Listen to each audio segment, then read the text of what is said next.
দক্ষিণ দিনাজপুর জেলা প্রাথমিক বিদ্যালয় সংসদের চেয়ারম্যানের পদত্যাগের দাবিতে বিক্ষোভ ডেপুটেশন আদিবাসী সংগঠন ASECAR। এদিন ওই আদিবাসী সংগঠনের পক্ষ থেকে ডিপিএসসির আদিবাসী চেয়ারম্যান সন্তোষ হাঁসদার পদত্যাগের দাবিতে তার কাছে ডেপুটেশন দেওয়া হয়।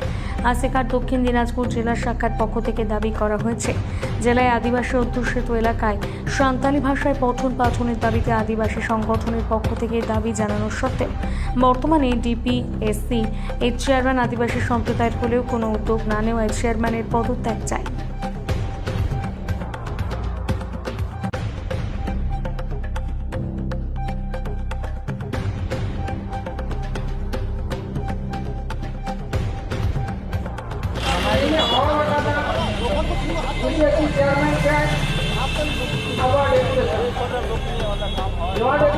দক্ষিণ জেলা শাখার পক্ষ থেকে ডিপিএসসি চেয়ারম্যানের কাছে ডেপুটেশনে আসছি 4 দফা দাবি নিয়ে।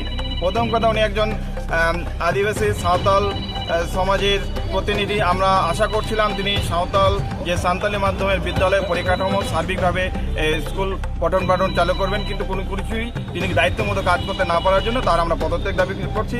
আমরা এও দাবি করছি সার্বিকভাবে জেলায় সাঁওতালি মাধ্যমে পঠন পাঠন চালু হোক। আমরা এও দাবি করছি সাঁওতাল অধ্যুষিত এলাকার মধ্যে থেকে প্রাথমিক থেকে উচ্চ মাধ্যমিক পর্যন্ত আবাসিক বিদ্যালয় স্থাপন করা হোক।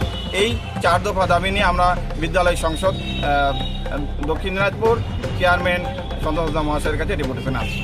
যদি আপনাদের দাবি যদি মান্যতা না পায় তাহলে সেক্ষেত্রে আপনারা কি আন্দোলন? আমরা গণতান্ত্রিক পদ্ধতিতে আজকে আমরা আমাদের দাবিপত্র ওনার কাছে প্রেরণ করছি।